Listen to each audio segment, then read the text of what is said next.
From the halls of assembly, you'll hear us scream and shout. Our love of Indiana is manic and devout. Everything IU we discuss in unique manner. We won't be satisfied until we hang another banner. Us two goofy guys go by names of Ward and Eric. And as you probably know by now, we're Hoosier Hysterics. Hoosier Hysterics. Hoosier Hysterics. Hello, Ward. Good afternoon, Eric. We got a lot to talk about. We got a lot to catch up on. Let's just tell people what we're going to do today. We're definitely going to hit the Pacers. We're going to talk about the NBA a little bit. Got to.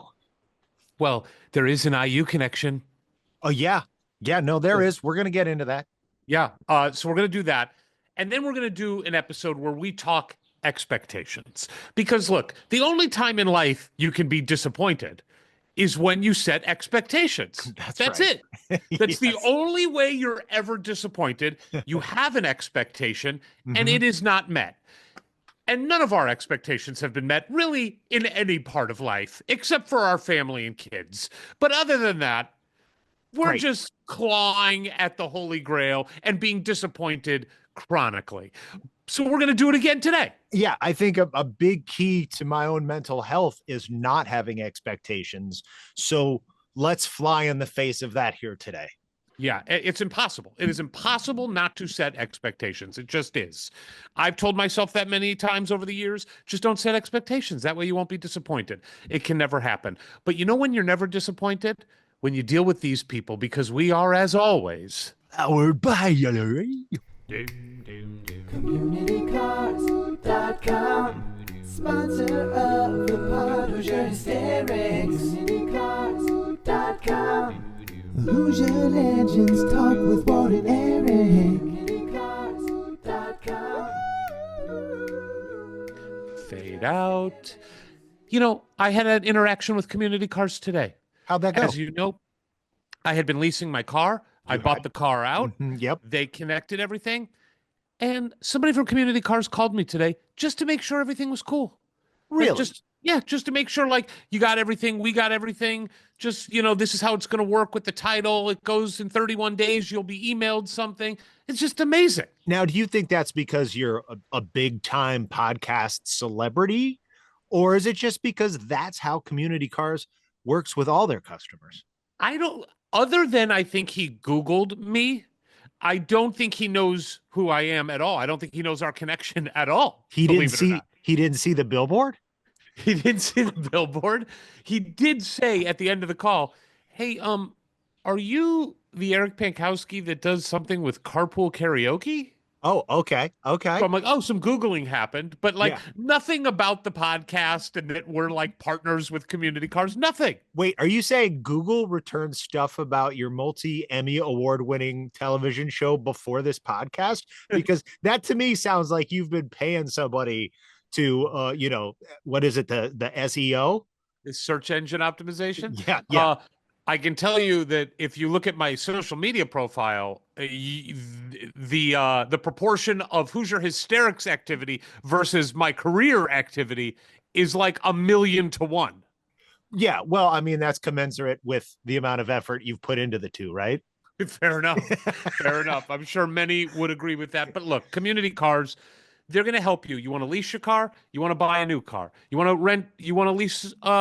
Nope. I was going to say you want to lease an old car. I don't know what I was going to say. You want to lease? You want to buy? You want to buy an old car? You want to trade in your car? Whatever it is, they'll help you. What if I want to sell it? They'll buy it. Yeah. They'll buy it. Yeah. I don't know, man. You should see that back seat. My kids are gross. Don't take a black light to it. Whoa. These are young kids. Yeah, my head was just focused on you being a deviant and not your kids. And then you brought the kids in, but my mind had already gone there. Fair. So it was bad timing all around. Now, before we get into the crux of everything, anything you want to touch on before we get into sports? Because I do have one thing I want to touch on. No, mine are all sports or sports adjacent that will come up in the natural conversation we're going to have here today. Mine are not. Oh, okay. It's just one thing. It's just one thing to talk about. Let's go. And it is hold everything. Okay, I do have something now. Now that It is this. Okay.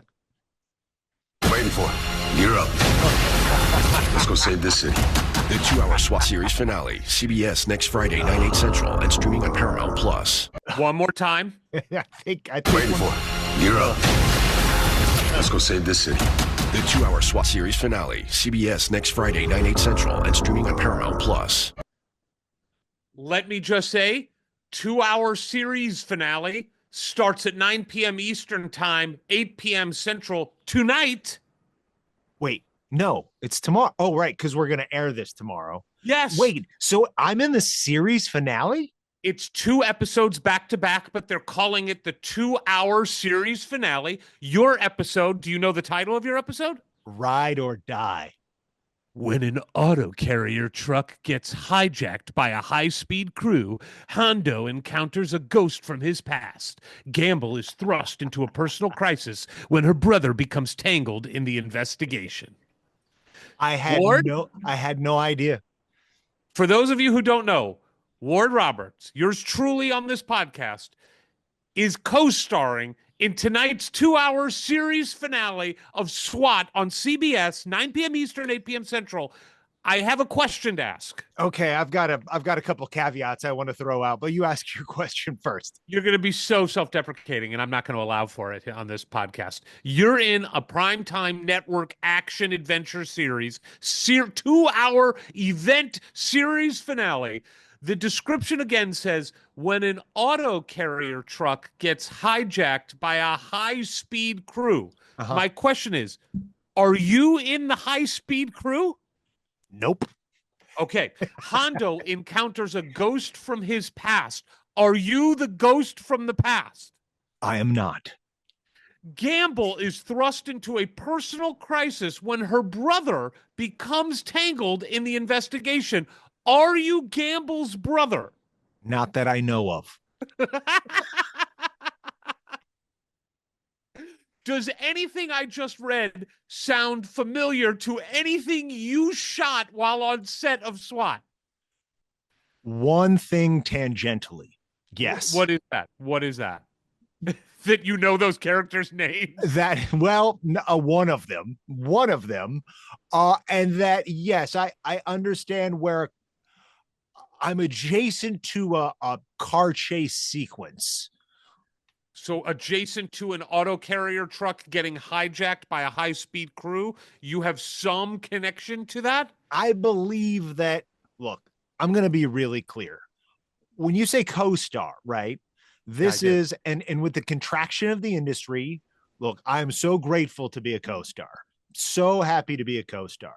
But with the contraction of the industry, you know, it's like first of all, you want to be you want to be the star of a show, or you want to be a series regular when you're on it, if not every episode, most episodes, or maybe then you could be like a recurring guest star. And I've done that, and that's great. And you're on multiple episodes, multiple scenes. And then there's a guest star, which is like one episode, but it's like a meaty role. And then there's a co-star.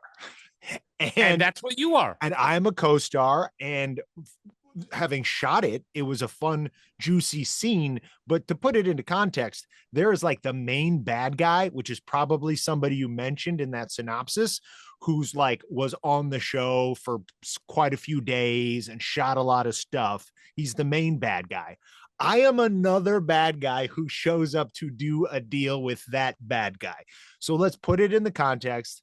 If the listeners don't have time to watch the whole 2-hour premiere, what my plan is to put my scene up after it's aired on social media and allow everybody to watch that scene and imagine that I just had this huge role with so many different scenes and parts. But the reality is it's got to be like one scene / sequence if it doesn't get cut. Is there a chance it got cut? Well, here's the funny thing. I saw a woman at the gym at the YMCA here in Glendale wearing a Schrute Beat Farm shirt. The For Office. those office lovers out there, Dwight Schrute, Schrute's Beats. There you go. Coach Morin, if you're listening, I thought of you.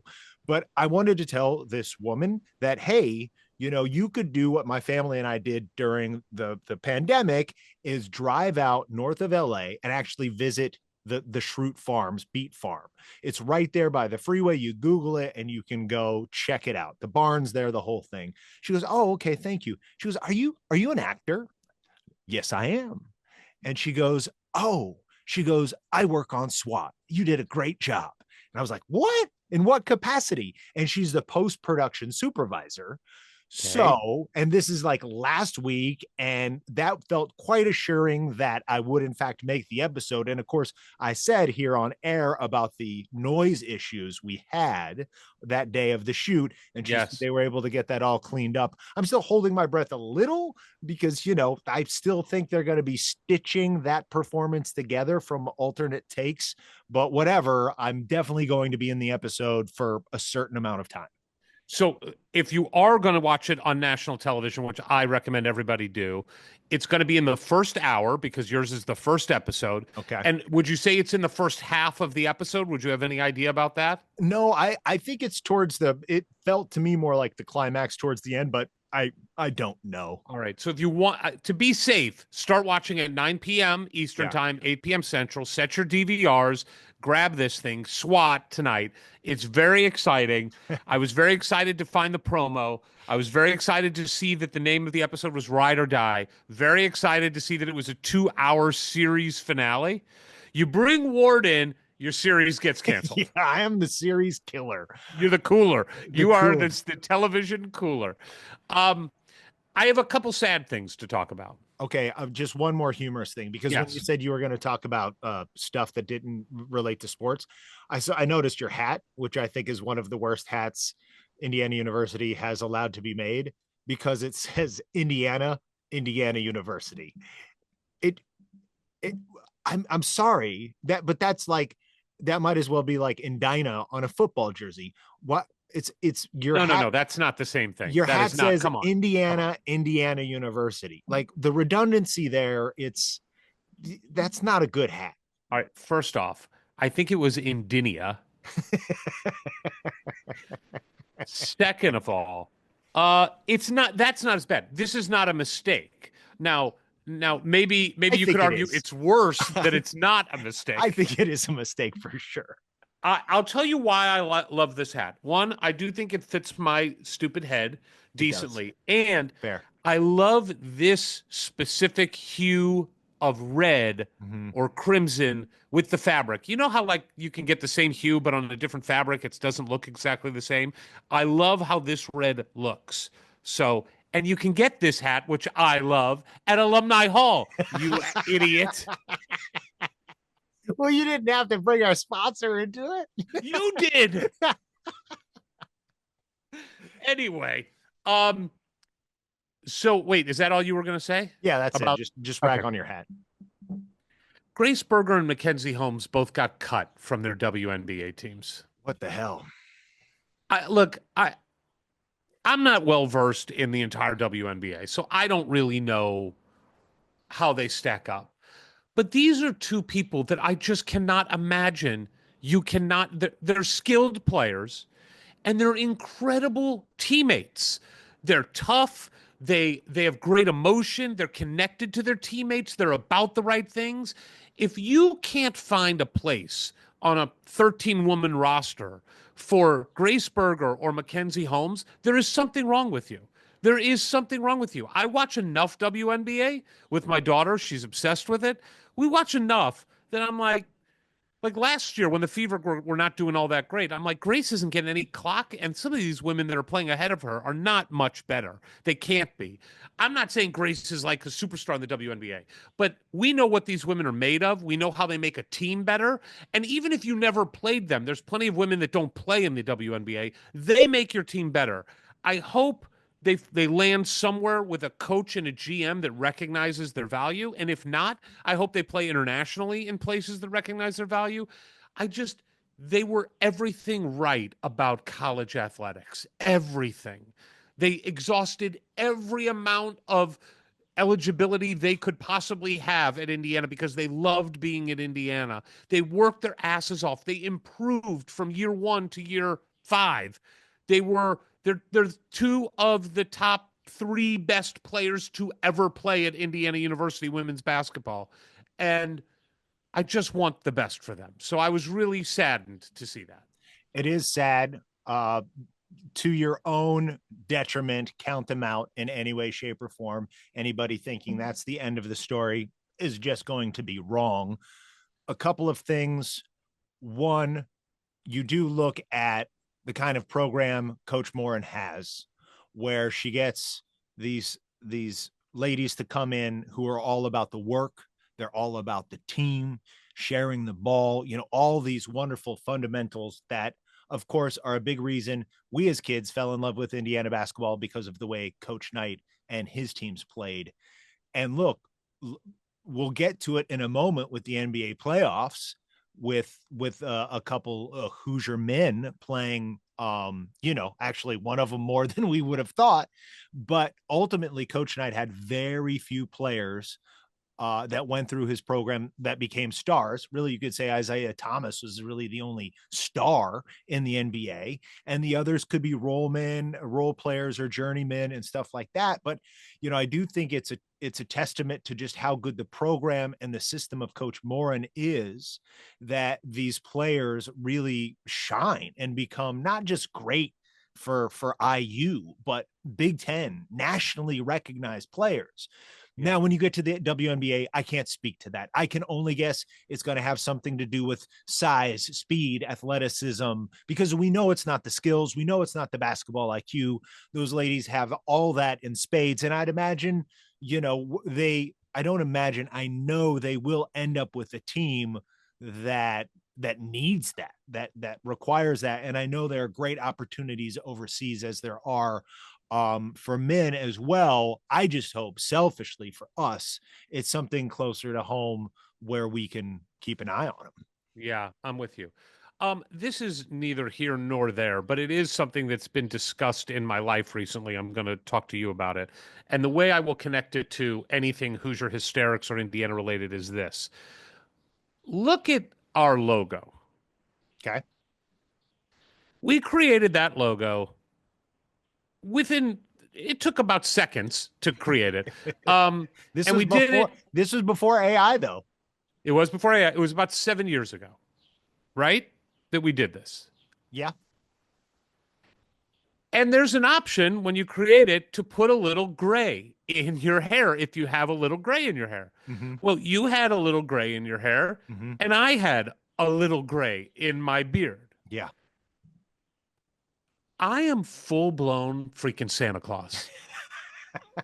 It's not salt and pepper anymore. It is just salt and a couple grains of pepper. You're Hanukkah Harry. I'm Hanukkah Harry.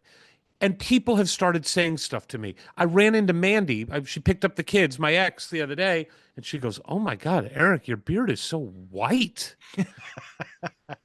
And I'm like, I'm getting self-conscious about it. I mean, I looked at some selfies from like 5 years ago and couldn't believe how much I've aged in the last 5 years. That number 40 is a real shit kicker. Like, because you go back and we look, and it's also, like kids too. You look when you're like, your kids are like babies and you're like, oh my God, all our hair. Like Annie and I were just looking on Mother's Day at when, both kids were born, and that was the thing. We didn't have gray hair. We simply did not have gray hair. And so around 40, about the time we started this podcast, is when that started to kick into high gear. Now, the stress of having kids, I'm sure, is part of that. And I think also having to do a podcast for 7 years covering Archie Miller and Mike Woodson's teams are also a part of that. That could be it. My daughter has started noticing it. She's like, "Dad, maybe you should just shave your beard. You look younger without your beard." I'm like, "Oh my God." But then I was kind of okay with all of that. Yeah. Until it's definitely been on my mind. And I showered this morning, first time in 6 months. Nice. And I looked down and my chest hair, keep it clean. My chest hair is turning white. Yeah. I mean, look, What the fuck? I mean, you keep going down, it's starting to look like tinsel on a tree. You know what I mean? It's just so depressing. I'll tell you It's this, just 'cause depressing. for those not paying attention or caring, which is probably most people. Of course, I have not had a beard now for, I don't know, 6 months or whatever. I'm doing the Van Doc Dyke. Holiday. Yeah, the Doc Holiday, right? The Van Dyke. And yes, and part of that, it was like, okay, as an actor, I'm not trying to get like just jammed into the grandpa roles just yet. I'd still like to be like that vigorous doctor, lawyer, or detective, whatever it is. Or friend of a bad guy Yeah, for the season, for the 2-hour series finale of SWAT, 9 p.m. Eastern, 8 p.m. Central, CBS tonight. Thank you. CBS needs our numbers, please. They do. So I shaved my face, but then okay, yes, it looks younger because there's less like white on my face, but then you start to notice more easily how your flesh is starting to drip off your face, how it's starting to look a little bit more like Huckleberry Hound, where God. and then I'm like, so now I'm still doing that. I'm just really good about moisturizing in the effort to not let that, the turkey neck start to go full I've blown. never put moisturizer on my face in my entire life. Well, good for you. You can tell. You can tell. Yeah, you got a face for podcasts. All right. Well, that's just where we're at. So let's talk NBA first before we get into IU football and basketball. These NBA playoffs have been super fun. Lots of twists and turns, but the one kind of straight ahead story has been really the dominance of the Indiana Pacers. Now, they have gotten fortunate. They did not play against a full strength Cleveland Cavaliers team, really any of the games, but so what? It's the NBA. This is what happens. But look, the Knicks played against the Boston Celtics without the best player on the team, and they got blasted. Yeah. And whatever team it is, if you're up 80-39 at halftime against the number one seed in the playoffs, you're doing something right. No, dude, they're awesome.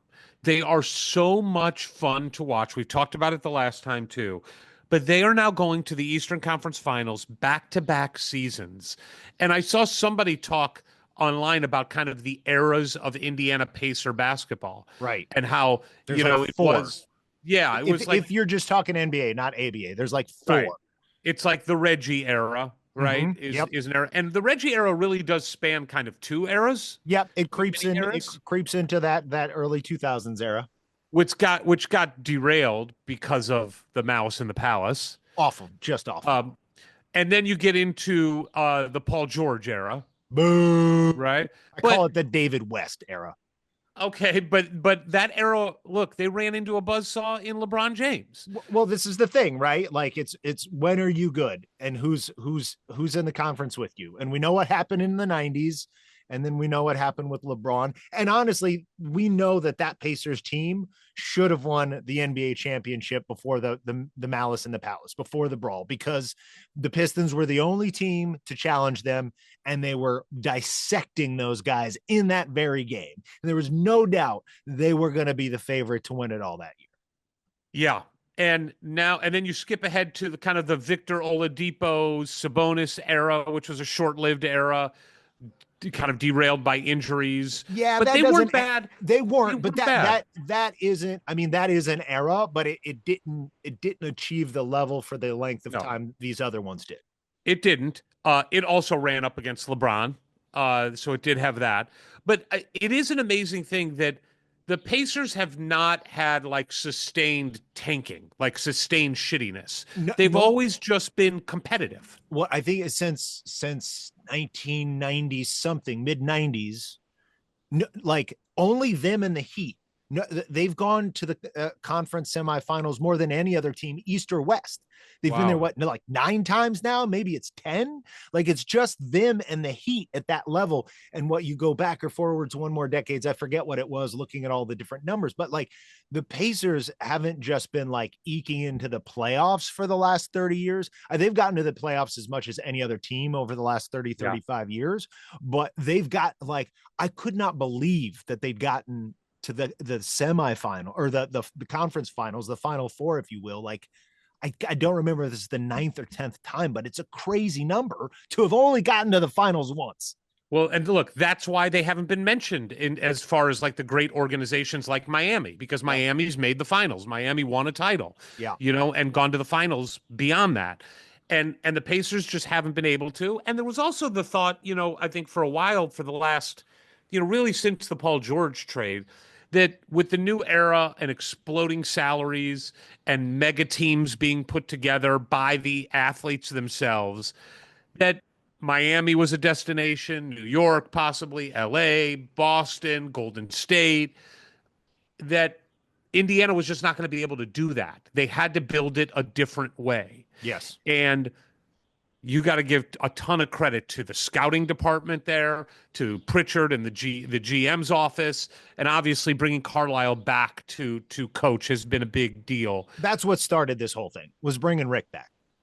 Well, I'm not going to say that started it. I would say what Pritchard started doing with draft picks and who they're drafting started it. Well, yeah, but I mean, but really, like the cupboard was pretty bare when Rick showed up, in terms of, and Pritchard's been there, Pritchard spans going back several eras in terms of what, like, why this team is on the court right now. Really, none of those pieces were in place besides Miles until Rick showed up. And then Rick is like, this is how we're going to play basketball now. And then that's what allows like Pritchard and the rest of the organization to not only identify Halliburton and figure out, okay, this is why we're going to trade Sabonis, because we can build around this guy for the foreseeable future. I don't know if they knew that Tyrese was like all in on Sacramento, and that I even read a story where he didn't end up leaving his AAU team for like a much better AAU team because he was so loyal to his original AAU team. And then he had no connection to Sacramento. He's a Midwest guy. And he was ready to just like make his life there and be the all-time Sacramento king, Vlade Divac be damned. So then when this happened, then he immediately starts talking that he wants to be the anti-Vic, the anti-Paul George, and the new Reggie, as far as being like Mr. Pacer. And now you can see how what they had in place before he showed up and once he got here has become a team that actually doesn't need a superstar, even though they have one. Well, that is the point. Although a different kind of superstar, because he is not going to be the guy that gets 35 every night. He's not Jalen Brunson. He's the pass first superstar.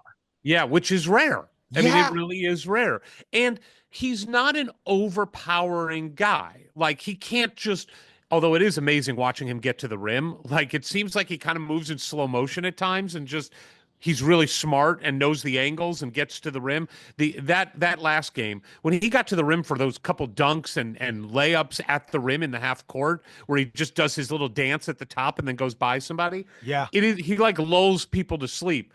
But they have built a team without a superstar, without a traditional superstar.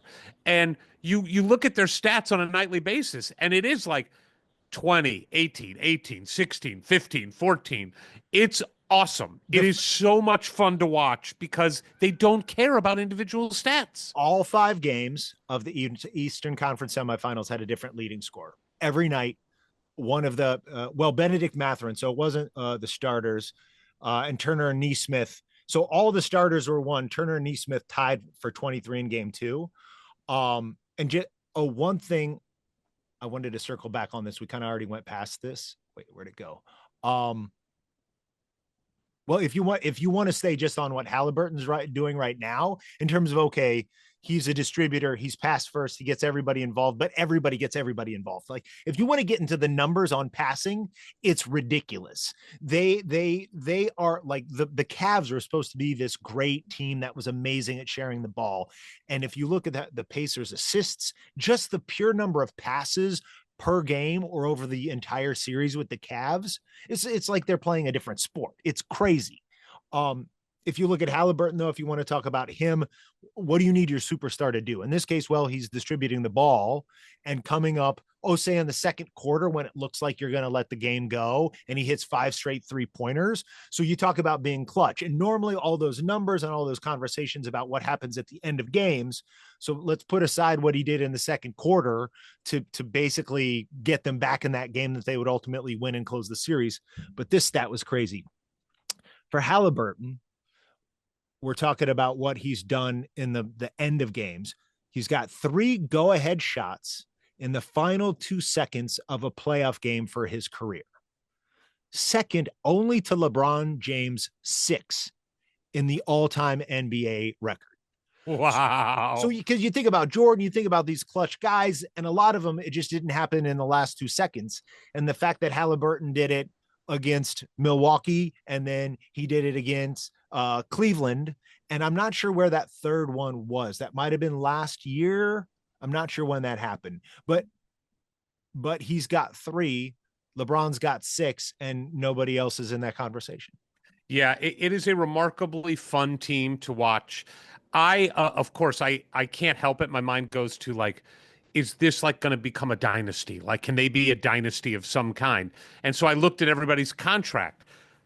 There's only one guy not under contract next year, and that is an important guy. It's Miles Turner, who I think does get overlooked a little bit because he's not as flashy at times, but dude's a good basketball player. He's 7 feet tall. He blocks three shots a game. He can step out and shoot the 3.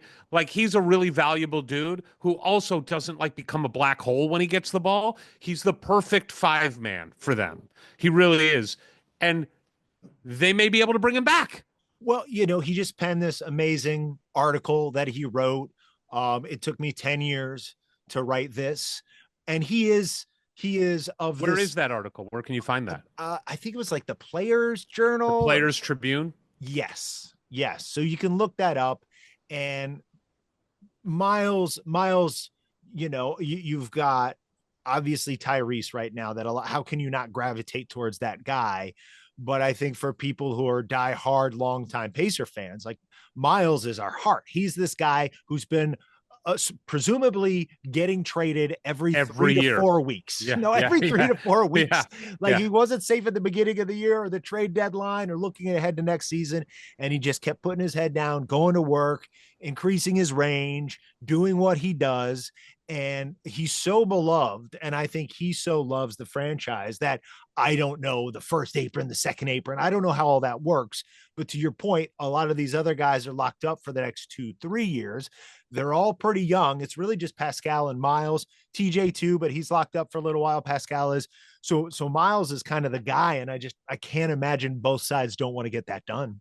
And they're only like 22nd, 23rd in payroll in the league. Like, that's what I mean also about Pritchard. He has managed the cap really well. He has signed long-term deals with guys at opportune times where maybe you get a little bit of a discount by signing them earlier than other teams might have. Neesmith and Nebhart, right? Exactly. You lock those guys in, pay them well, but you're betting. It's a bet. You pay them a little bit more now than you need to, but then you save yourself 2, 3, 4, 5 years down the road. And he's done that remarkably well.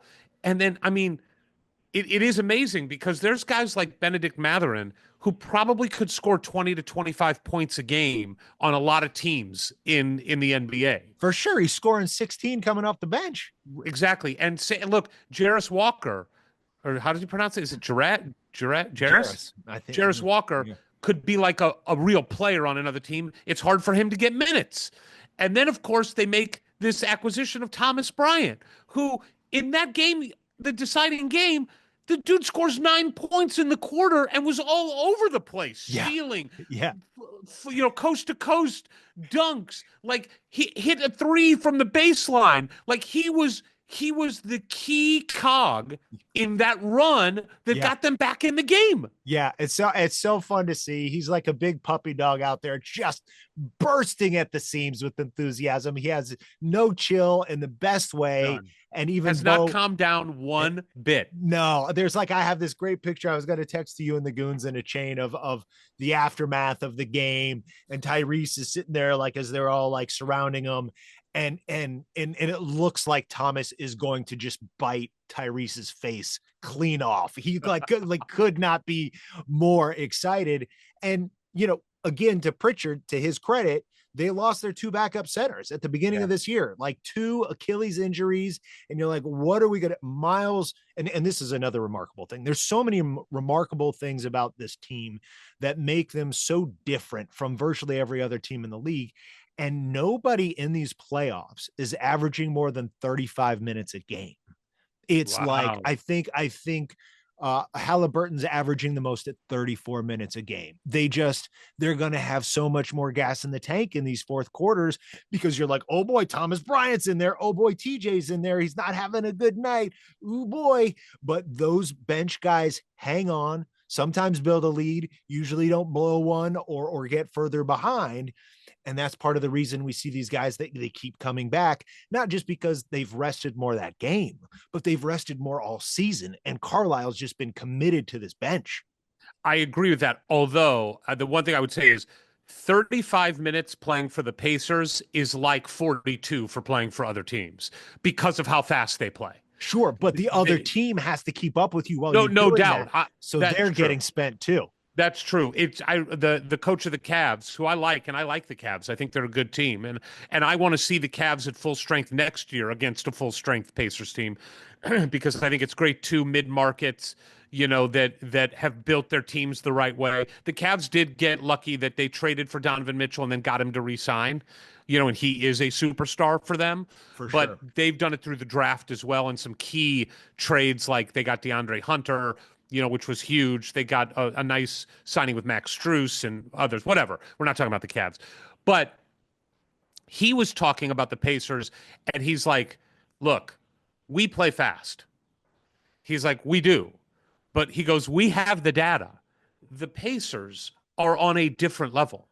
He's like, we have it for the whole league. He's like, most of the league is here. We're here.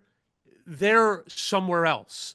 And clearly, that is the way that Carlisle decided he wanted to play, to be able to compete without like the bona fide superstar that you just give the ball to and get out of the way. Yeah. And Pritchard has embraced it. It's a perfect example of a unified front office, that the coach on the court and the GM are totally unified in the kinds of players that you need to bring in so the coach can play the style he wants to. And for those players to not only have the skills, but the mentality, right? Like Andrew Dogs. Nebhard and Aaron Nesmith are complete dogs. Like, woe to the defender, the offensive player who's going to have to take those guys on.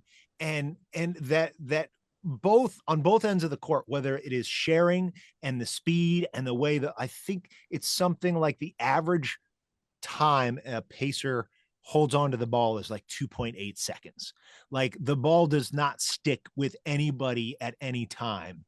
And then in terms of the assists, they have assisted on 68.9% of their baskets so far, which is the highest assist percentage through the first 10 games of the playoffs since the 2018 Warriors. Yeah, it's amazing. I even saw stats similar that it's the best or most efficient offense. I think it's that they're the first team through 10 games to shoot 50% from the field and 40% from three since like the 04 Spurs or something like that. And what's crazy is reading articles, looking up stats, listening to podcasts. Each place you go has a different set of statistics or anecdotes that make you realize how crazy off the charts, literally off the charts, this team is. And, and just to reference that Warriors team, because I think on the last pod, I said, this is the most fun team to watch since earlier Warriors teams. But like that 2018 Warriors was considered probably the most prolific ball movement team the league's like ever seen. So it's not just that was only like 7 years ago. It was like, well, yeah, but that was one of the great all-time passing teams ever. Yeah, I agree. They are so much fun. All right, so this episode is all about expectations. So let's start it now. Okay. You didn't maybe have these expectations when the playoffs started. Yeah. But I really, truly believe, I said it, I think at the end of the first round, that I thought what this team could do. I do think the expectation should be this team the expectation should be win the NBA title. I agree. mean, they are in their prime. They are awesome. They are healthy. I don't care if it's the Celtics are not going to win the series. I don't think that would be shocking. No. The Knicks cannot handle the Pacers. They couldn't handle them last year. They changed a lot on their team. They did. They went out and got Karl Anthony Towns. They went out and got Mikal Bridges. They got the best of them in the regular season. The Knicks did. Yeah, but the Pacers are a different team right now. All things are clicking. I think the expectation is to win the NBA title. I really do. And I think they will be disappointed if they don't. Oh, well, 100%. 100%. But I wouldn't have said that last year. Right. Okay. Yeah, no, that's fair. But I think the whole reason now this is a very serious conversation, not just between two guys who are loving on the Pacers.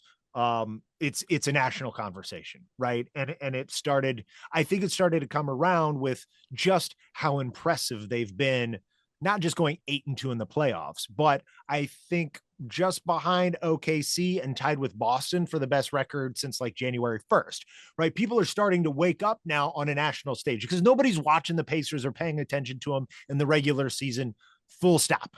Outside of the greater Indianapolis area, that's it. So now they're all seeing this in action and how they're just dismantling these teams and being like, oh, we should consider them. Now, I think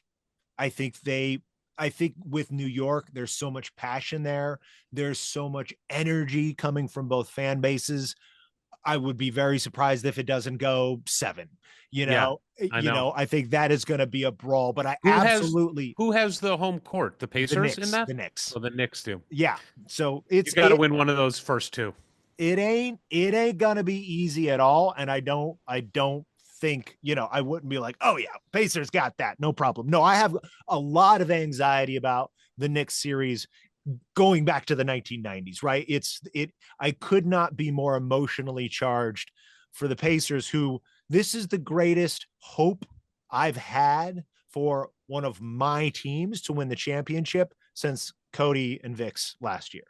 Right? Yeah, you said that on one of the texts. That's awesome. Yeah, that's where I'm at now. And that's terrifying to me. That said, if we can get by the Knicks, and I do think it's a big if because Brunson is horrifying, but OKC, I just don't know. They're awesome. I look at them top to bottom, the depth, the size, the shooting, the superstar, and I'm like, boy, yes, I think we could and we might.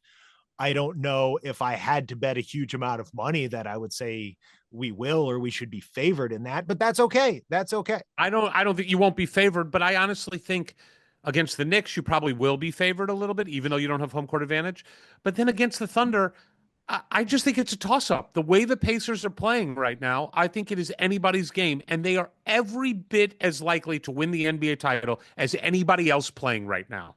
They are so much fun. And I've had so many people reach out to me. Hey, can Darren DeVries go study with Carlisle to, learn how to?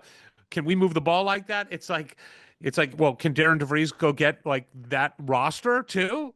I mean, Darren DeVries probably has a bigger payroll in comparison to his counterparts, than Rick does. But I don't. Well, we know there's only 30 teams in the NBA. And the Pacers are 22nd in payroll. There's 350 teams in Division I, and he's probably 5th. So there you go. He's got the money to go get the talent for sure. But it's but it's not Ward. But this is perfect example. Just to use the Carlisle example and Pritchard. Those were not the top guys on anybody's free agent board or draft board. Neesmith, Nembhard, Ben Shepherd. Mathurin was a mid first round pick, when he came in.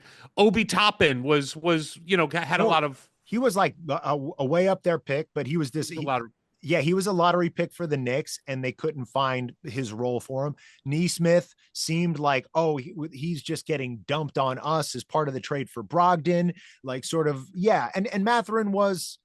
People looked to him he was like in the teens. Yeah. I don't know. But I remember people were all shitting on him because he's old. Remember that? Like I forgot that part. Wasn't he old coming out of Arizona?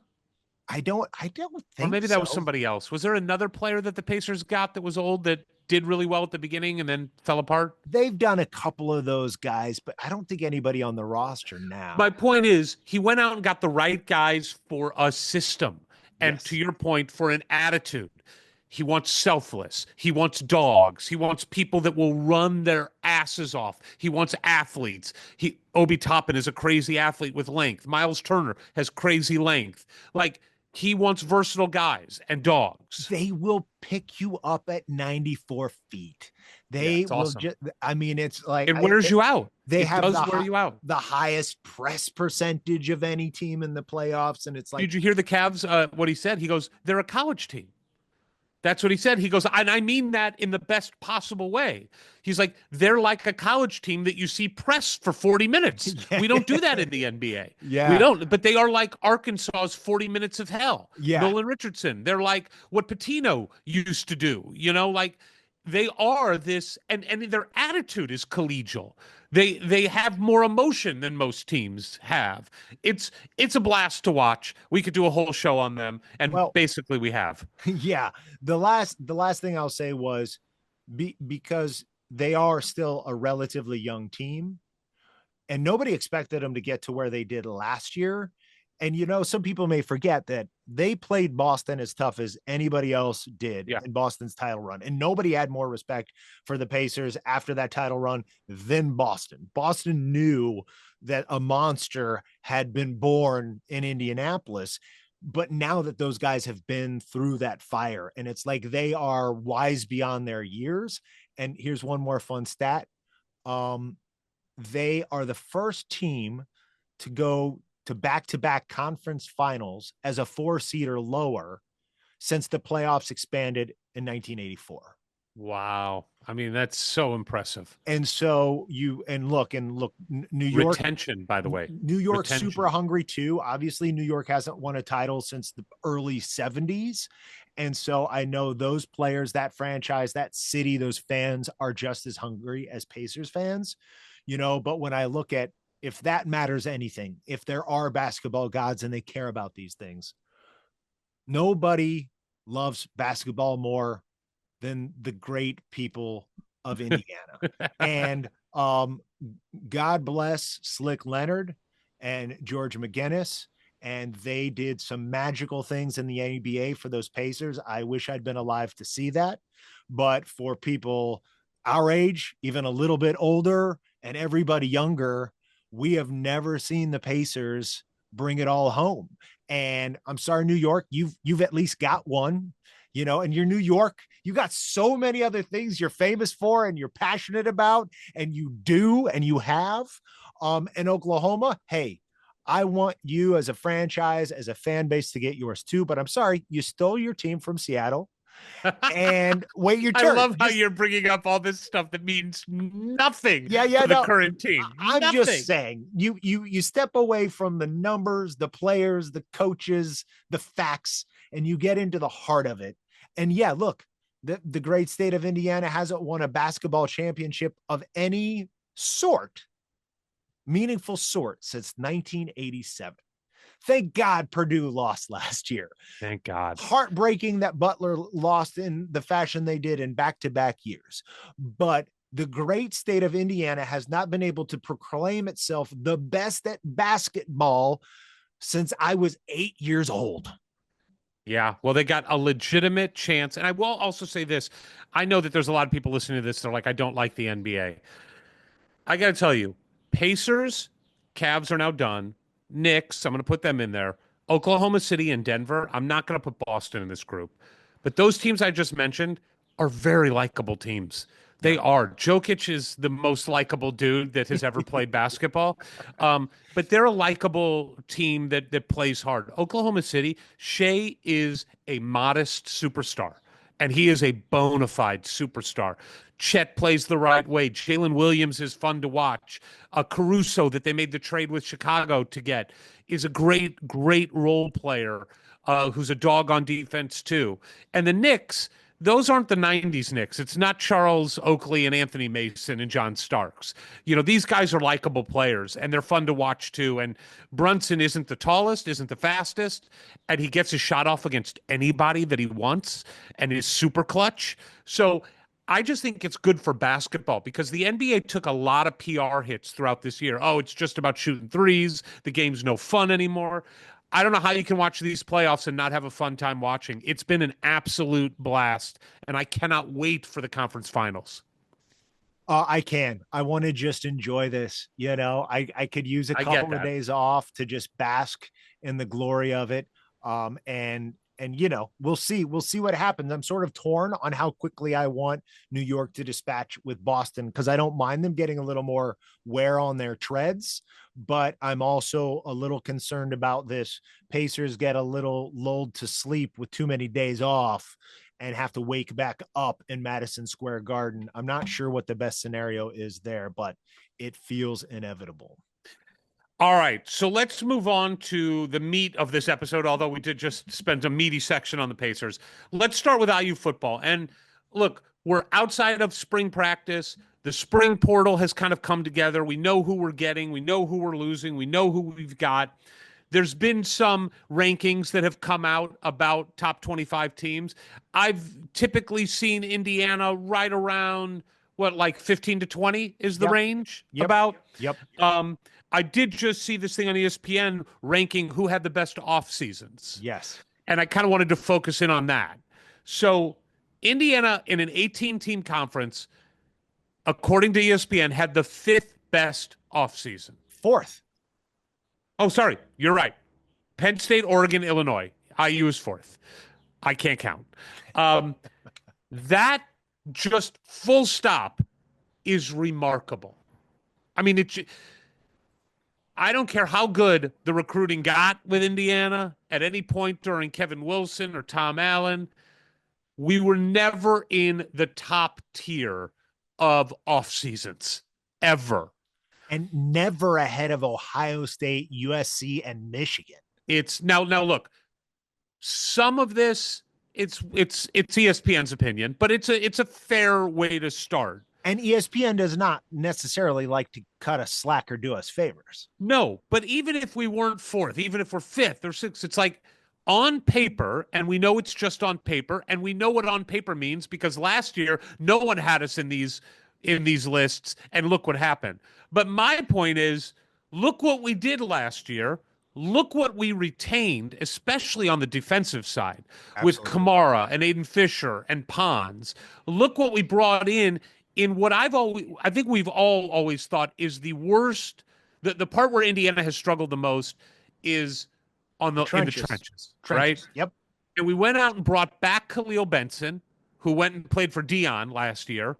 He's come back and went out and got Pat Coogan from Notre Dame, who beat us in the college football and played for the national championship. And a tackle, this McClaskey from Ohio State. And yes. I don't know about the defensive lineman from Kent State, but apparently ESPN made mention of him. So this is it's been a remarkable offseason. And that doesn't even mention the most important piece, which is getting Fernando Mendoza, who's a stud quarterback for 2 years.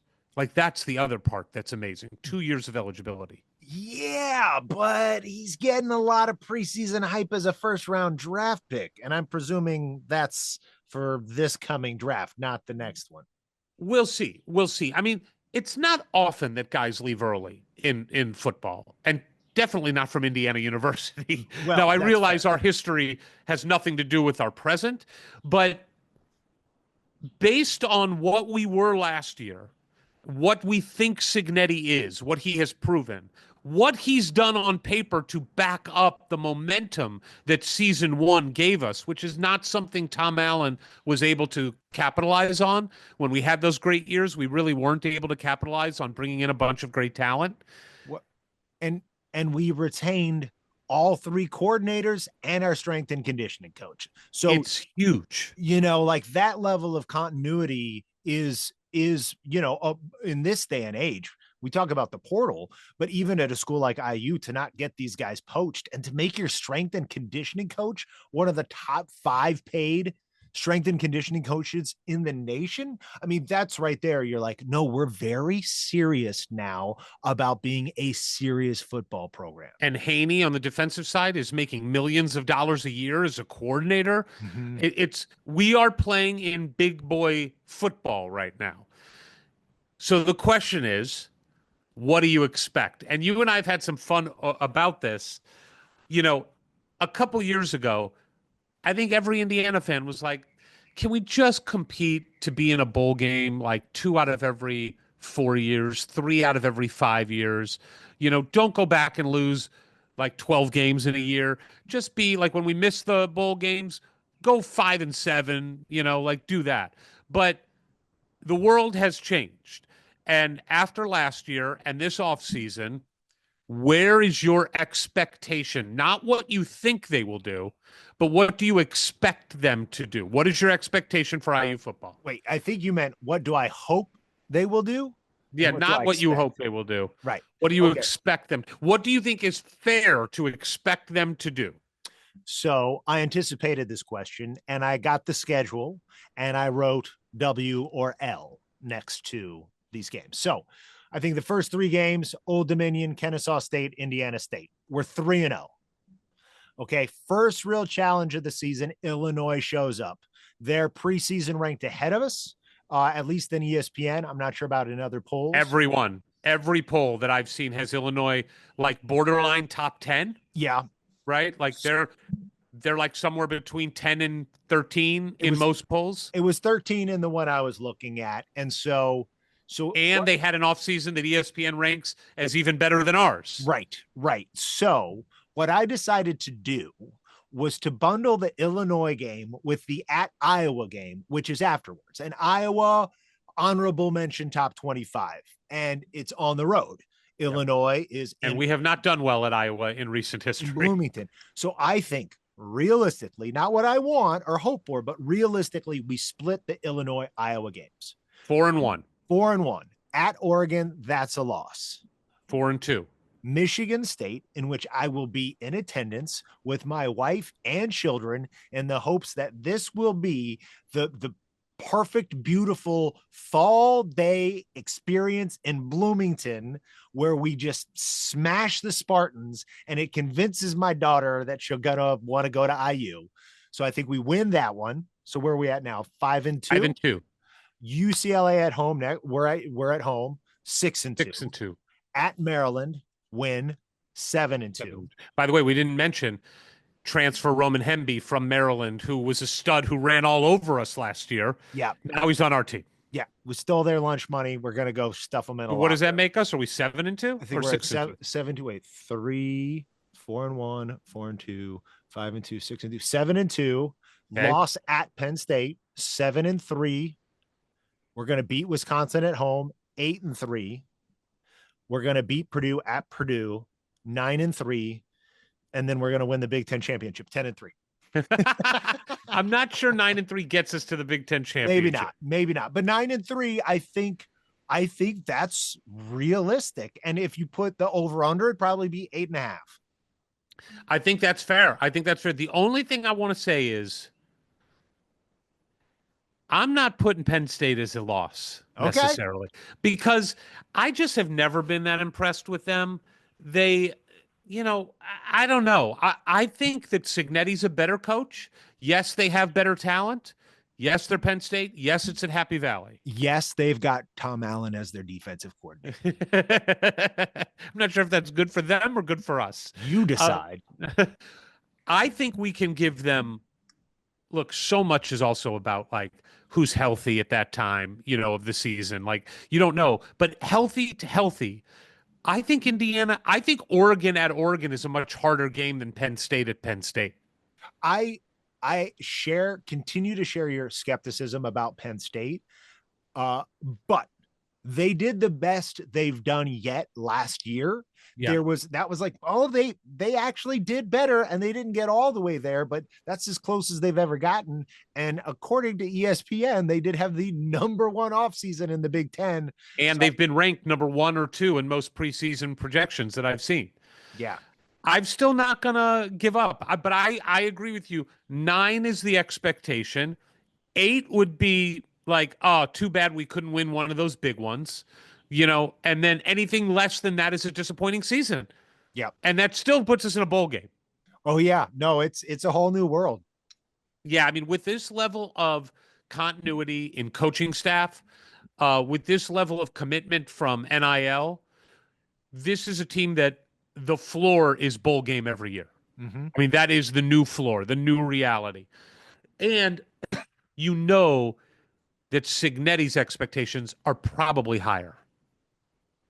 Like, he's probably not giving away that Penn State game. I mean, his expectation, I think this guy thinks he should win 10 games every year.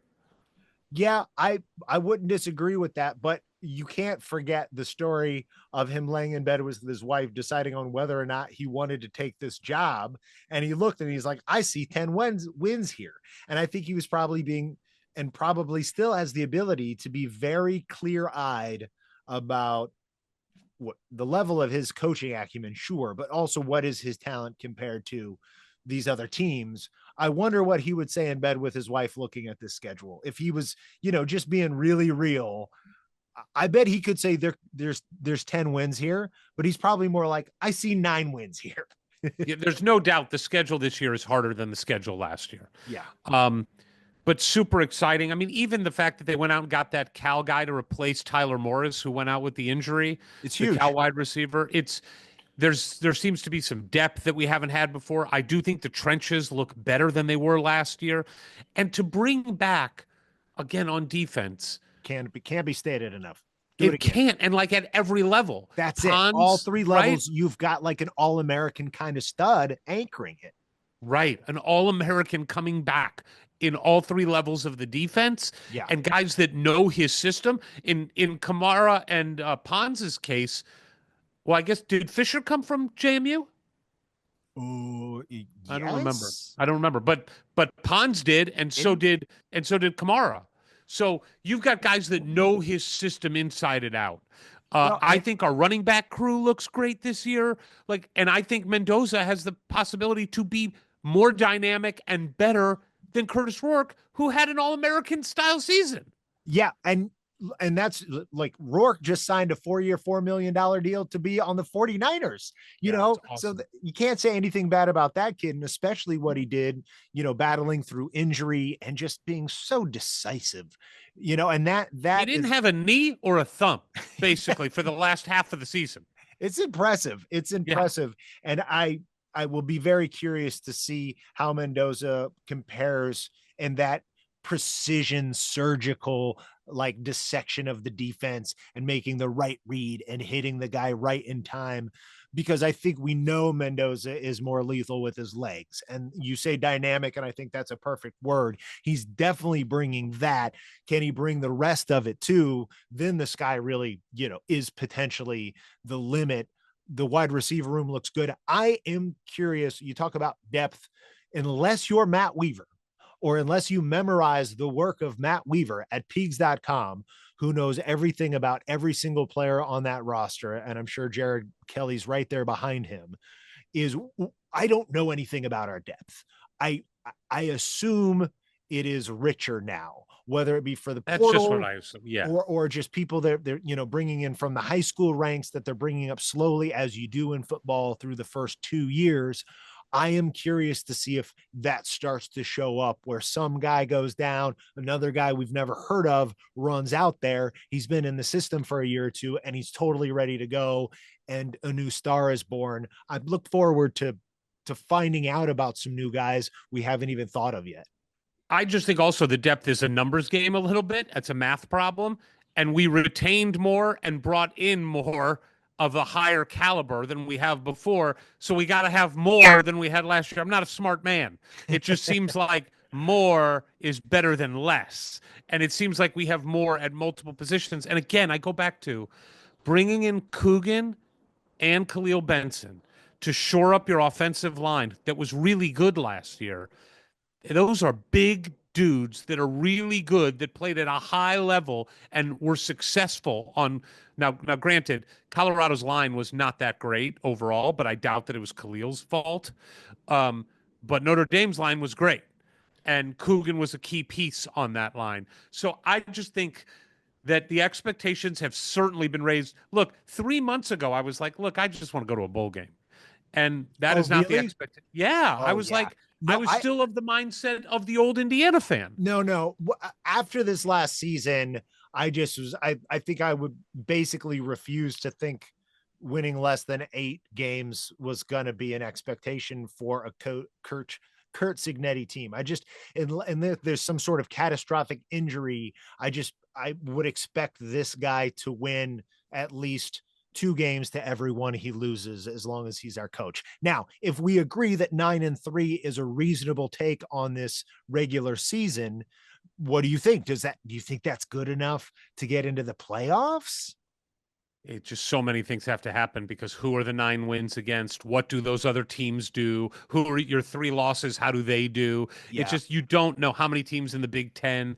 Like, it's hard to figure out the rubric of what it means if we win 9 and lose 3 and all 3 are in the Big Ten. What does that mean for the other teams in the Big Ten? I think the chances are no. Like, most likely 3 losses, you're pushed out of the top 12. Unless that third loss is in the Big Ten championship game, perhaps. Fair. Yes. Yeah. I'm talking, if we're just looking at the regular season, Right. Because, if we lose to Oregon, at Penn State, and those both end up being like top 5 teams, top Right. 10 teams, you're like, okay. Same scenario we had this year a little bit. Yeah.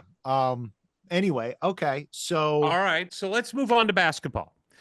And it's hard. Basketball expectations are harder when you're talking about specific to this team. It's kind of like you have to do 2 exercises.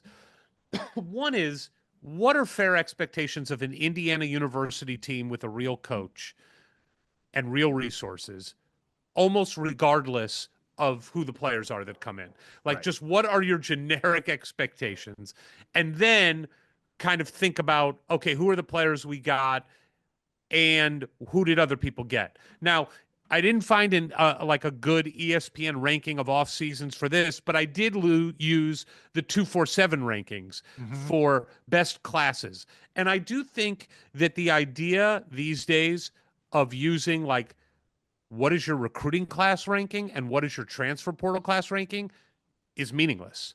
It's got to be the merged class. oh yeah, absolutely. That's the age we're in now. It's the blend. Who all are you bringing in? Wherever you get them from, what is the total?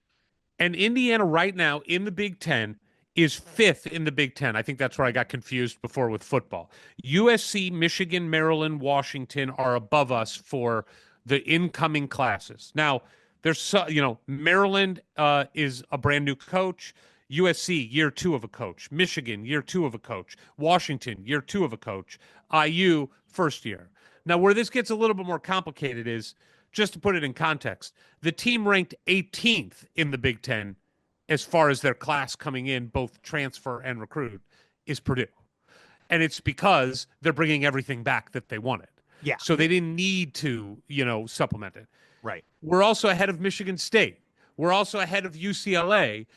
Both those schools are bringing some real talent back. So from an on-paper scenario, I do think you're looking at Indiana probably being ranked in the Big Ten. I'm just kind of thinking about the Big Ten right now, and then we can talk about it nationally, but probably somewhere in the middle of the pack. Yeah. When it comes to what does the team look like, retention, because we have no retention, and new players. We're 5th with just new players. So then put Purdue ahead of you, put Michigan State ahead of you, put UCLA ahead of you, and now you just drop to 9th. Yeah. So, and when you look at their 2 early projections, which I think are too early for top 25, Indiana's not ranked in the top 25 in many I've seen a couple where maybe we're 25th, but there's plenty of them where we're not. So this is a really tough thing. And I kind of want to start with, and this was a discussion on Peag's message boards about what are your expectations. And I said this on Peag's. I said, my expectations for Indiana basketball this year are the same that they were last year and the same that they are every year generically, which are absolutely make the tournament, like no doubt make the tournament, and be in the top tier of the Big Ten. That is my generic expectation for Indiana. What is the top tier of the Big Ten? Yeah. top 4 or 5. Okay. So Now, that is, I don't know if that's fair for this year's team. I don't. yeah, because you're setting up like, this is my general parameters, but let's throw out everything to do with anything that's ever been Indiana basketball, because that's where we're at. We've still got the same building and a lot of the same fans are going in there, but this program has been rebooted, started from scratch with a big checkbook.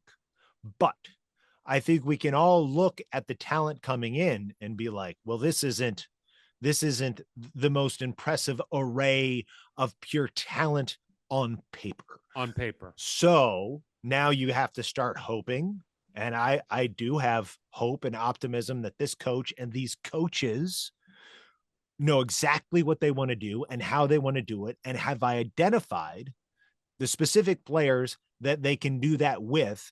And for this team to exceed what I think my realistic expectations are, the sum is going to have to be greater than the parts. That's fair. So let's break it down a little bit more specifically. And there are basically 3 seasons that Indiana will play next year. I'm not counting the postseason. I'm just talking regular season. Oh, okay. The first is the cupcake teams. My expectation is we win every single one of those. I do not believe we're in a position where we should be expecting, oh, we may slip up against the shit teams. No, we got to beat the shit teams. Like, you have to. Agreed. The second season that Indiana is going to play is against the big name non-conference teams. And right now, that's Marquette in Chicago, Louisville in Indianapolis, and at Kentucky. And I think there's probably still a chance that they add one more to that. So of those 3 games, my expectation is you win one. Yep. Agreed. I don't know which one it is. They're all tough. All 3 of those teams will be ranked in the top 25. I don't know enough about Marquette. Haven't followed them enough. I know last year they didn't have one transfer. But you know what you're going to get. Yeah, you're going to get a tough-ass team that's going to pressure you. They're going to be athletic. They're probably going to shoot the ball well. They're going to play balls to the wall. Louisville, arguably the best offseason of anybody. They're loaded. Kentucky, right there with them, absolutely loaded. So it's sad to say 1 and 2 is a success, but I actually do think just winning one of those big name games in this year with what we have, that's what I'm expecting, and that's what I think is reasonable. You agree there? I agree, because those programs are, Shaka's been there more than 1 year, and the other 2 guys have been there for a year, but they are established. They have a core group that they've added to, and considering none of those games are in Bloomington, to win one of those, I would take as a good sign that our not young team, our new team that is playing with each other for the first time. Whereas all these, and again, I don't know how many people came and went from each of those programs, but it's clearly going to be less than what we're dealing with. It's, that's what makes it extra hard now, is we're dealing with a team that has just started playing together with a few cupcakes prior to these big time games.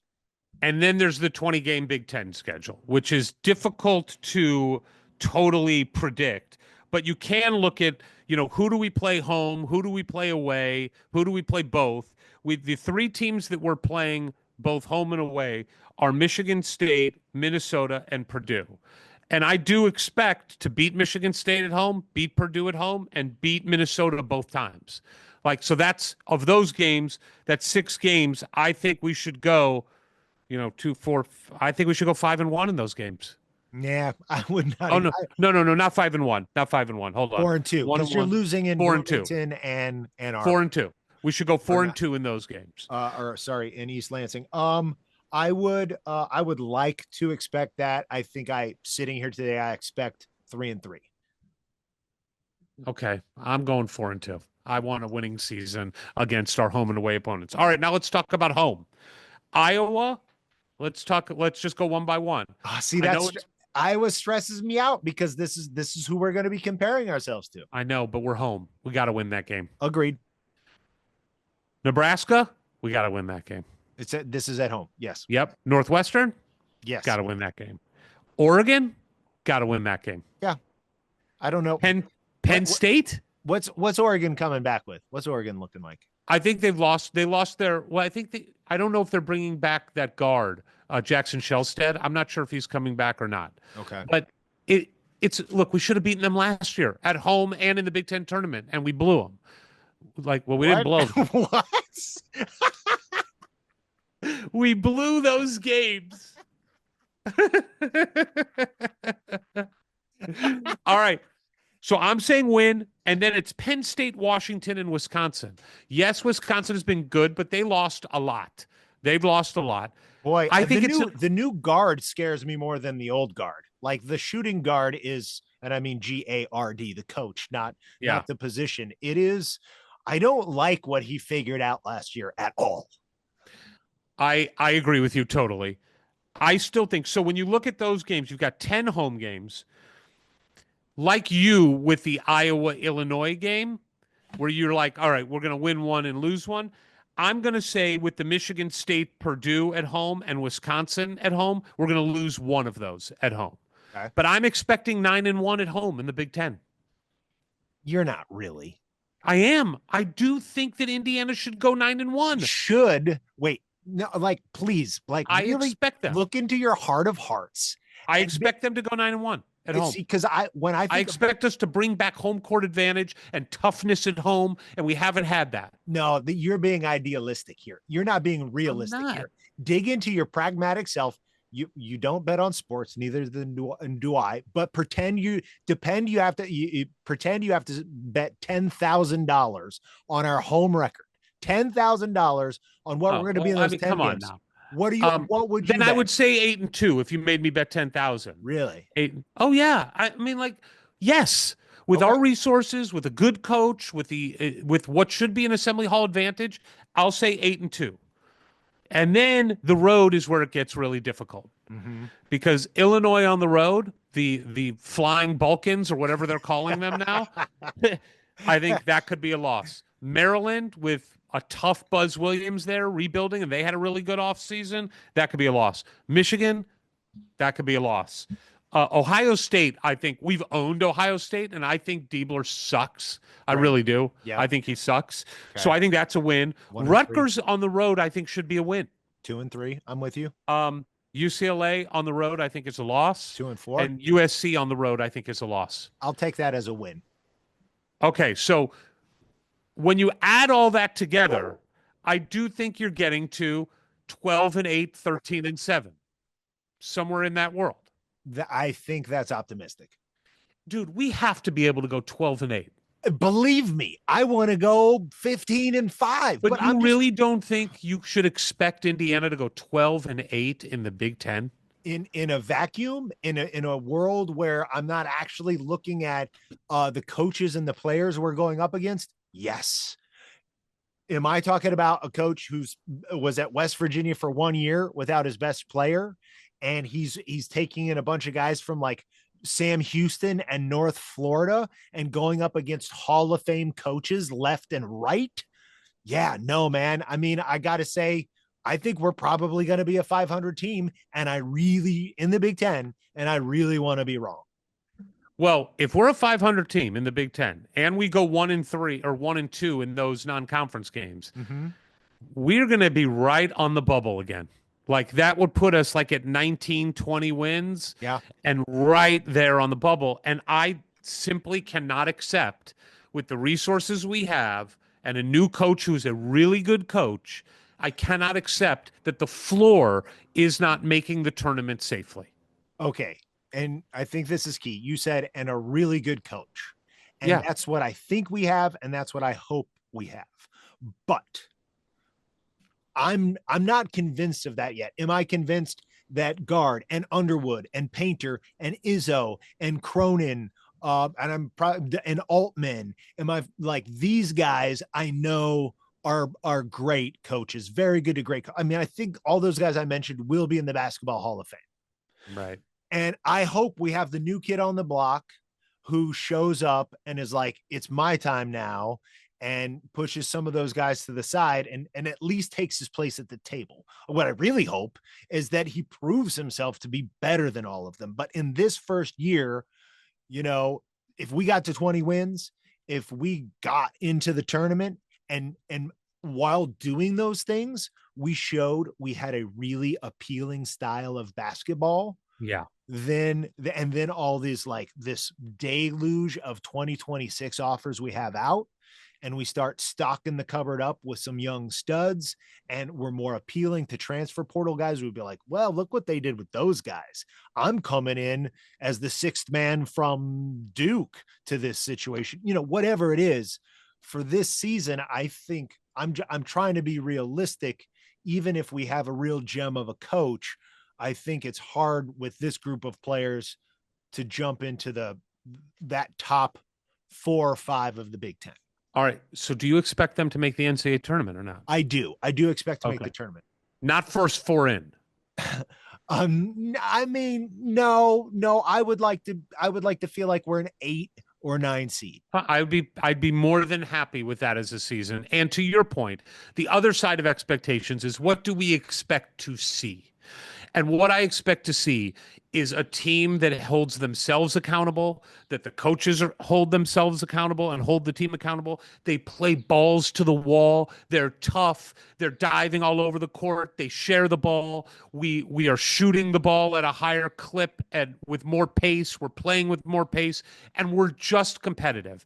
And I don't want to see us get blown out multiple times. Now, like, every team can have a game here or there, but we've just been smoked so often for the last 8-9 years.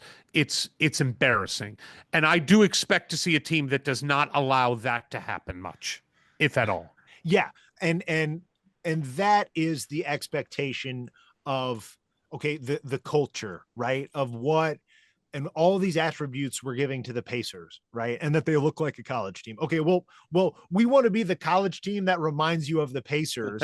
And I can accept some tough losses where we're outgunned by coaches who've been established in their program for multiple years, if not multiple decades, right? I can accept those losses if we battle our way to 19 or 20 wins and into the tournament, if we're truly battling every game, and you can see what's coming, and you can see when we do get a little bit more rich in the talent department and in the team chemistry. A couple of these guys now play together for 2 years. Yeah, some retention. That's going to help.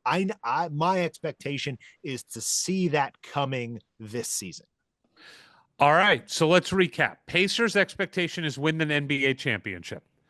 Indiana football Hoosiers' expectation is 9 wins, good bowl game, and I think be in the conversation a lot of the year for the college football playoff. Agreed.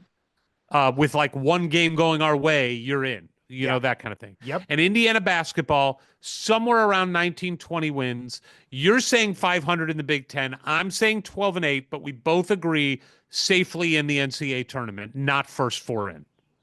Yeah, I think I can get on board with all of that. I with the Pacers, like, I want them to win so badly, but I've also, my living memory goes back about 40 years of them not winning, despite getting to the Eastern Conference Finals like 10 times. So I can't sit here and tell you I expect them to win.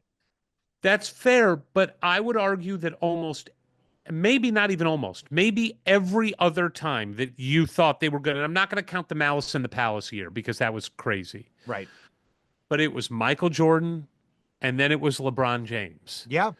And you weren't, those guys were game-changing, the 2 best players of all time.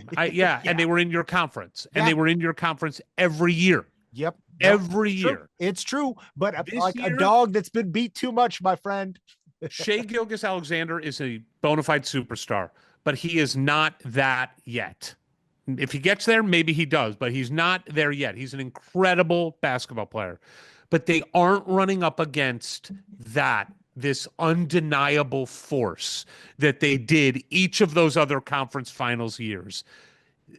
They right now are the undeniable force, and it comes at you in waves. Yeah. And if one guy isn't it, another guy is. And I have no doubt that there's going to be a game where Halliburton doesn't have a good game, and McConnell goes off for 17 points and 6 assists and 4 rebounds. And there were games last year where McConnell was the guy they were going to at the end of games because that's just where the game went. Halliburton has taken a step up in leadership for sure, but they are the undeniable force right now in the NBA. I really believe that. So I think expectation is NBA title or bust. I'm gonna get on that train just because I want to be a part of the positive energy that helps that happen.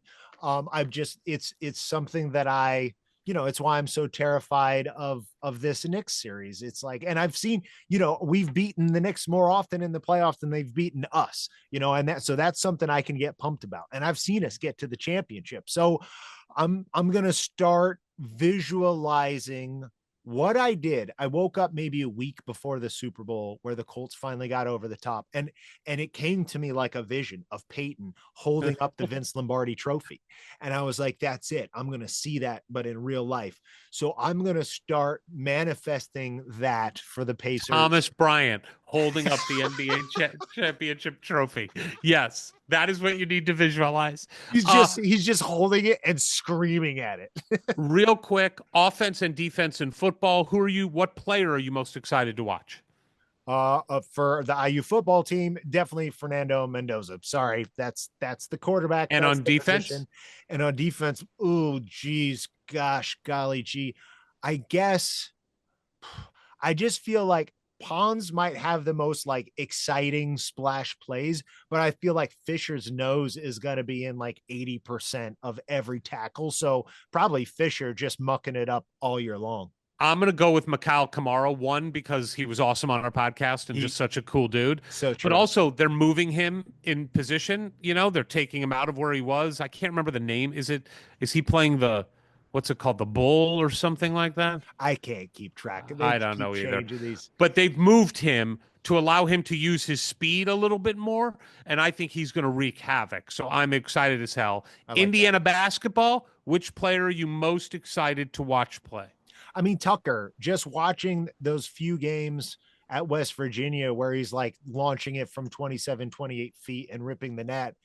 We have not seen that in a long time. I'm going to go with Tate and Connerway. Yeah. I love a big point guard. I think we know how important point guards are. When Xavier Johnson played well, Indiana was awesome. When we had Yogi Ferrell, Indiana was awesome. Like, you have a really good point guard and look around. Walter Clayton at Florida won him the national championship. I'm not saying Tate Connerway is that. Man, you're really building up the expectations. But what I'm saying is he's a tall point guard who loves to pass. He's a pass-first point guard who also loves to play defense. So I'm really excited to watch that. Great. Yeah. And when you even think about Connor coming in as backup and knowing the system and not the same sort of size or just general talent, it would seem that's a real great guy to have coming off the bench who, he was at DePaul playing good competition last year and he knows Darren's system. But if you're wrapping up now, I do have one thing we haven't touched on that we have to touch on before we wrap up. Okay.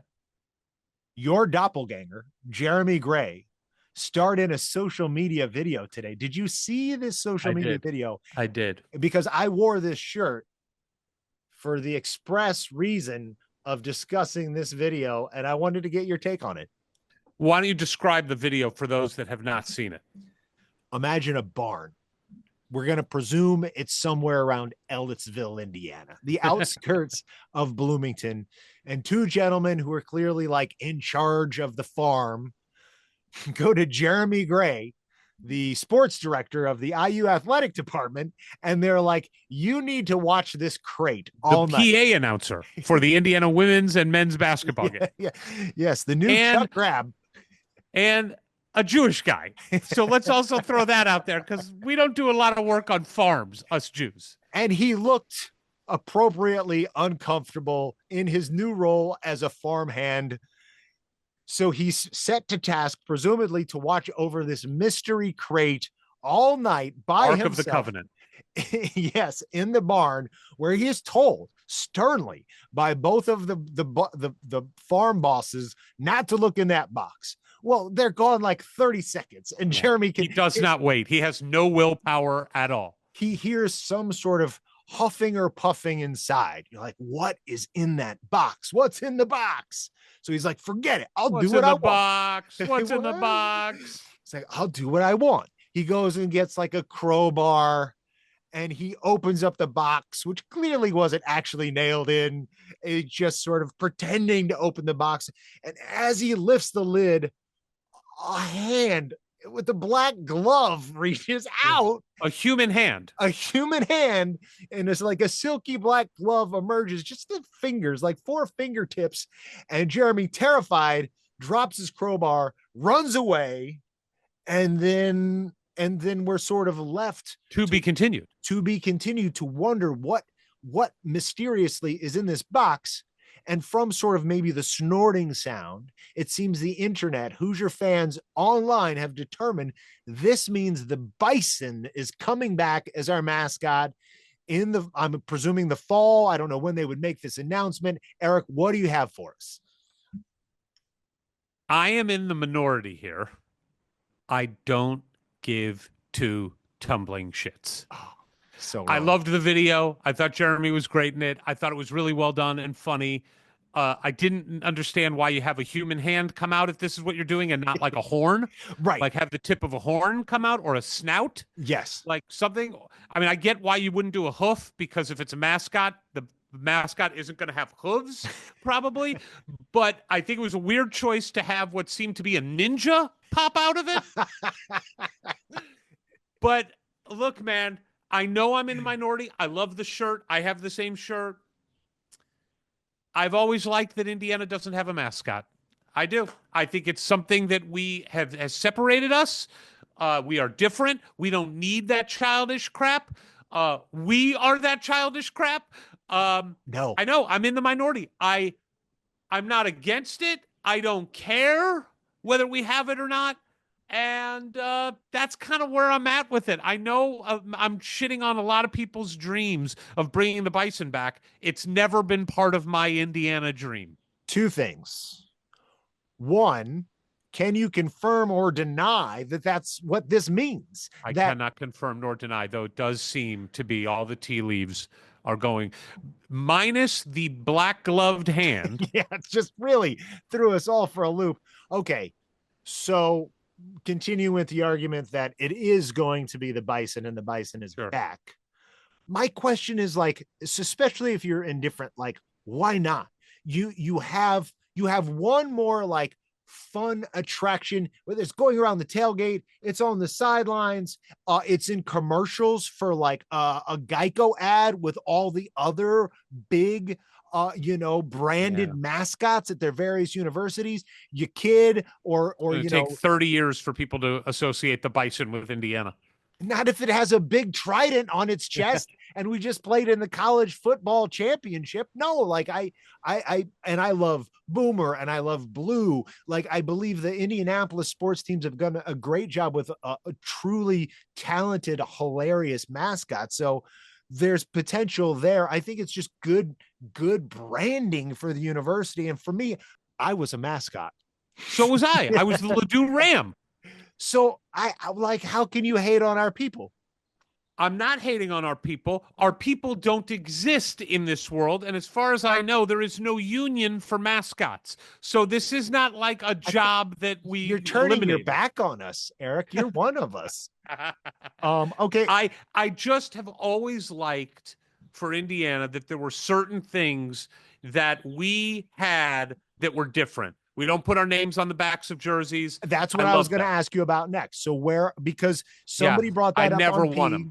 I don't think it matters. It matters not at all. We're writing checks to guys. As long as we write their name on the check, you don't have to put the name on the jersey. Agreed. That said, just popular opinion of what at least Peagsters who are engaged in this topic, it was clearly in favor of putting names on the back. And to me, I'm like, I agree with you. No, we're writing them checks for hundreds of thousands or millions of dollars. If they need to get on board with this tradition, get on board with it. So then I just go to my personal preference. And I love not having the names on the back. I think it's a cleaner, sharper, crisper look. And I do believe now more than ever, you need to look for any way to try to convince your team it's about the team and it's The not name on about the the front. individual. Like maybe now more than ever, like, okay, here, take this check, I agree. cash it. But if you're going to walk into this building and play for this program and spend that check, you better do it for the team.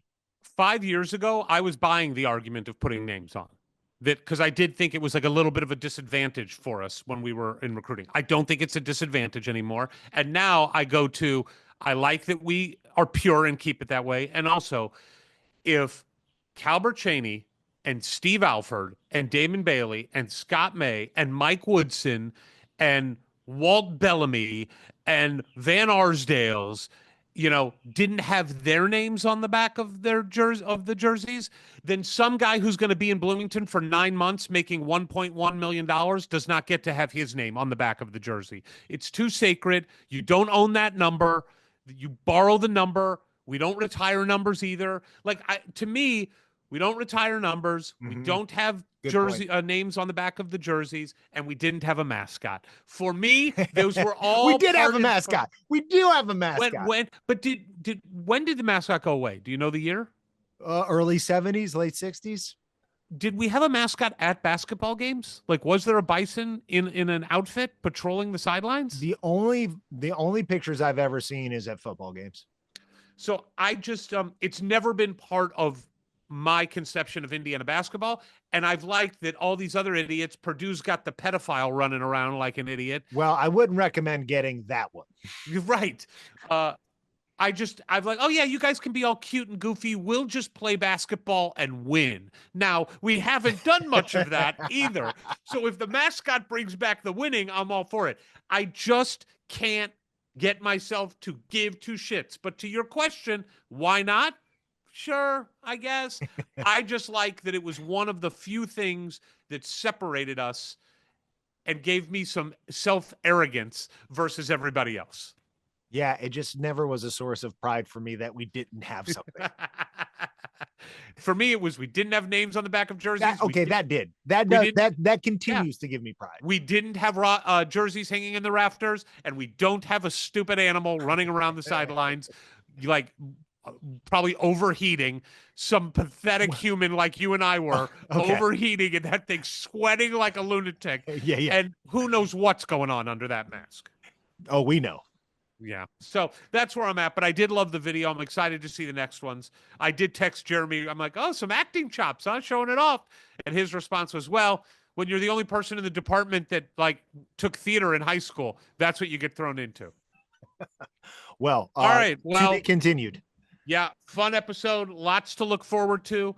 Yeah. And next week, I think we're working on maybe having a national view of the Indiana basketball team that will, I'm sure, be controversial. But it'll be fun. Follow us, as always, on Twitter at Hoosier Hysterics for the Hysterics. No E. No I. But there's sometimes Y. Brian Stack. Because did you see Brian Stack? Sorry. I can't believe we're leaving this to the end. We should have led with this. I texted him. I did too. Yeah. Brian Stack stole the show at the Kennedy Awards Center for Conan O'Brien receiving the Mark Twain Award for American Humor, the highest honor you can get as a comedian in America. And Brian Stack was such a huge part of Conan's journey to get to that point. And then he came out in one of his all-time classic Conan characters, the Interrupter, with Nikki Glaser, and absolutely crushed it. When you had nights where Stephen Colbert and Adam Sandler and all the other luminaries of American comedy out there doing their thing, and Brian Stack stole the show. As an Indiana Hoosier, I could not have been more proud of him. He's such an amazing human being, and it was an amazing night. And for anybody who hasn't watched it, it's wildly entertaining, finished off by Dave Letterman coming out, at which point I did cry. Yes, he went to Ball State, but damn it, he's a Hoosier. And if nothing else, go check out Brian's performance and Conan's speech at the end, because Conan's speech at the end of that, I think, is something every American should hear. It was a wonderful show. And Brian, we're very proud of you for being part of it. There you go. I got nothing else for you. Go Pacers. From the halls of assembly, you'll hear us scream and shout. Our love of Indiana is manic and devout. Everything we discuss in unique manner. We won't be satisfied until we hang another banner. Us two goofy guys go by names of Ward and Eric. And as you probably know by now, we're Hoosier Hysterics. Hoosier Hysterics. Hoosier Hysterics.